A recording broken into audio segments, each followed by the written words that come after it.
On this episode of Girl Can't Afford a Monthly Subscription Box, I got another 2 in a sale. Artsnacks runs a lot of sales, and I greatly appreciate it. So let's open it up.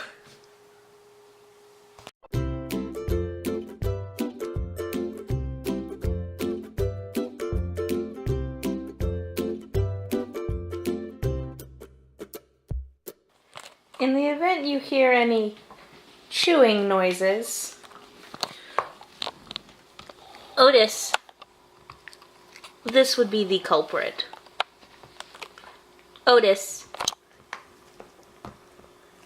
Otis, say hello to everyone. Thank you. And thank you. Now that that's established, please ignore my dog chewing on his cheese bar thing in the background. And let's unbox this one. So I believe this one is the September 2017 box, and it is absolutely chock full. Like, it is stuffed to the max. And the sticker looks like a little composition notebook this month. This is my first Artsnacks box that had the, like, pattern stickers. They were changing it up. I'm gonna grab the menu so I know what everything is. And we'll start with all of these guys, I guess. There's 3 pens here, and they are the Zebra Zensations brush pens in superfine, fine, and medium. Kinda excited about that.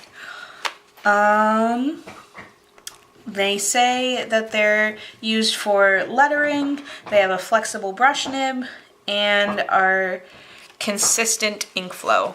Everybody claims they have consistent ink flow, so we'll see. But they look pretty interesting. Super fine, fine, medium. We'll see how they hold up to my normal inking pens. Normally I use Sakura microns, and those, you know, I know there's better. I just haven't thought of purchasing them or trying them out. So maybe we'll find some good inking pens here. And then next up, my cat is begging, absolutely begging, to be paid attention to. This is what happens when I'm home alone and have to record. I know, Meatball. It's awful. Nobody loves the animals in this house. They're just, attention starved. If we could get it back in my tripod, that'd be amazing. So next, back to the box. So next, well, there's the Graham and Company watercolor, and I got Azo Orange. These were the same watercolors that I did when I painted Otis. They have honey to preserve them and keep them, it says like to keep them wet in your palette.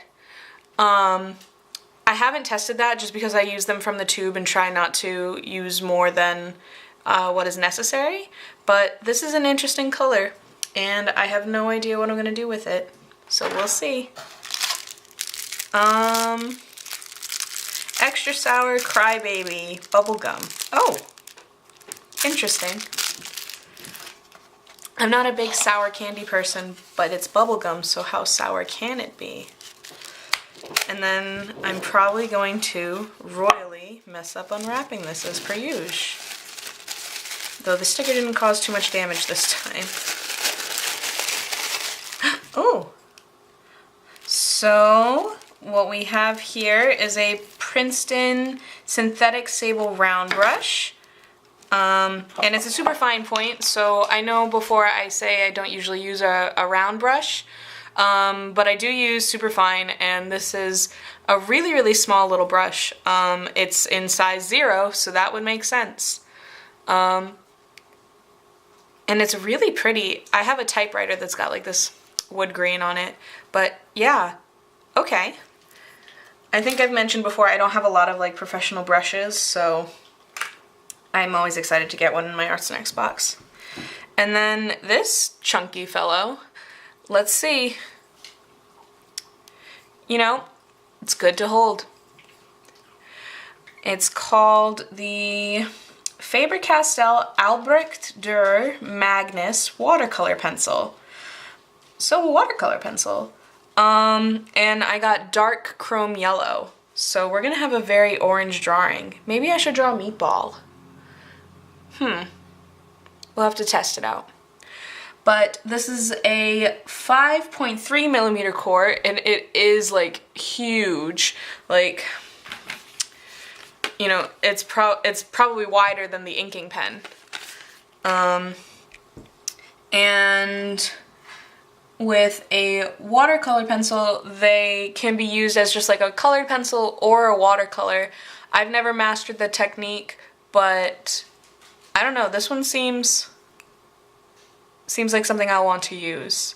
And now that the box is unboxed, we're going to shift scenes to my basement where I will record the drawing process of this box at a later date, because I'm unboxing it now while I'm home alone and have time to record. Through the magic of editing, it's going to be 1 second, and my whole basement's going to be set up for me to draw in. Ready? Here we go. Alright, so we are now in my basement, and this is now the voiceover. There's not much to say about this sketching process. I just got a very quick idea of a girl holding a cat, but instead of the cat being orange, the cat was going to be the black in the illustration. So I found a quick reference, and that was that. I started sketching with the Koh-i-Noor pencil. I forgot to swatch all the materials on film. Sorry, guys. But basically everything's orange, and the liners are liners. You know, there wasn't much special here. The Koh-i-Noor pencil was very nice, easy to color with, easy to get kind of even color, and had a much kind of yellower tint to it, whereas the watercolor had a deeper, truer orange to it. But I was really stuck for ideas. I'm not a monochrome type of person, but I don't know.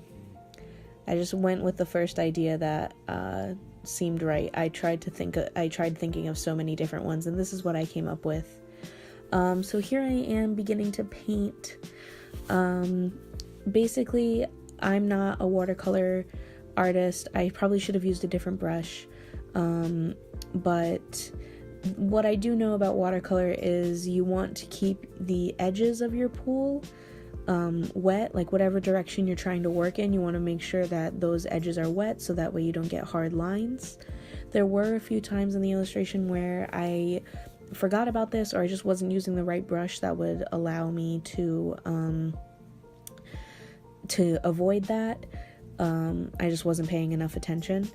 But I was pretty proud for the most part of using my watercolor skills. I made a whole little palette of 6 different little divots of varying degrees of water versus paint, and had those off to the side in a little guide of which ones were which. Like, I swatched them out once again off camera, and I don't have the swatch in the camera at any point, but you'll see that they are 6 different colors that I managed to, not 6 different colors, 6 different hues, I think is the right art term. But yeah.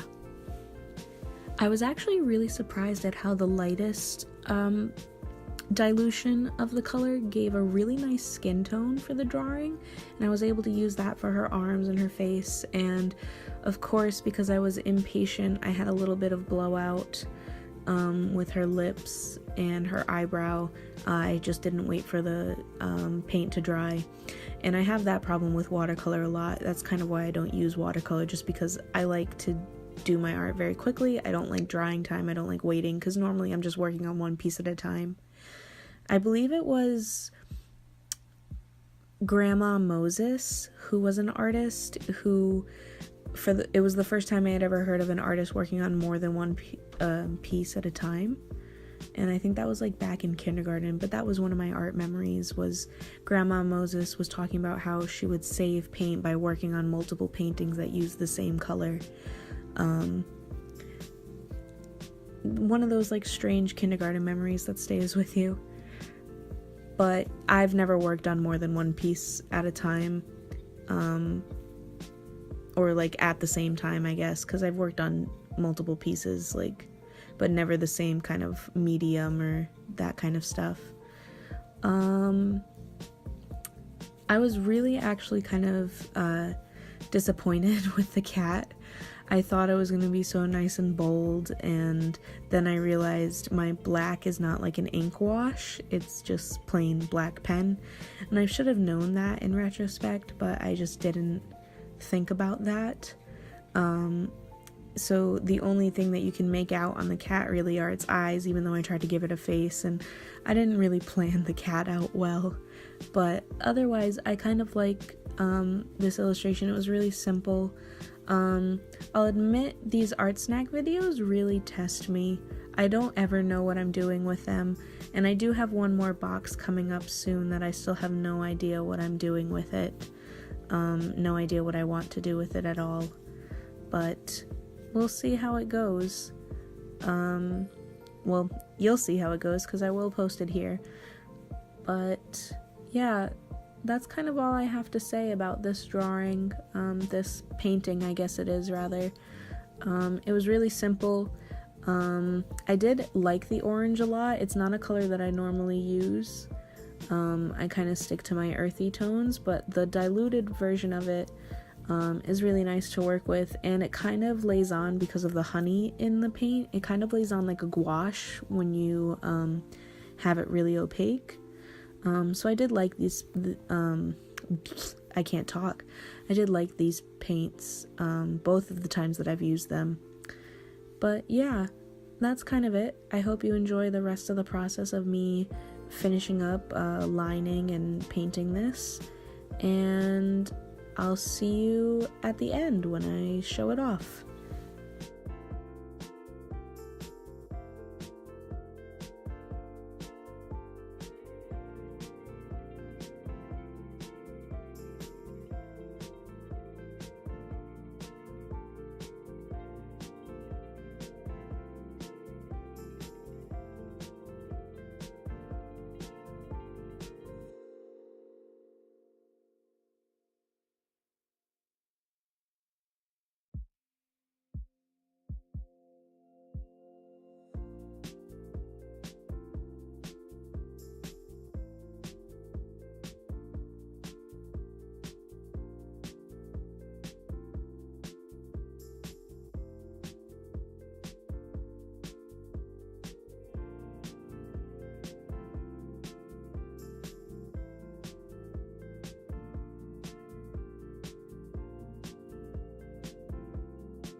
Here's what we managed to create today. I hope you guys enjoyed watching this whole process. Let me know if you drew along by tagging me on Instagram and any of the stuff you make while watching my videos, or anything that you want me to see regardless. I'd love to check out your art. That's all for today. If you enjoyed this video and want to see more from me and more of my art, I would love for you to like and subscribe and find me on Instagram, also at Gottagoghdraw. And that's it for now. Bye guys, see you next time.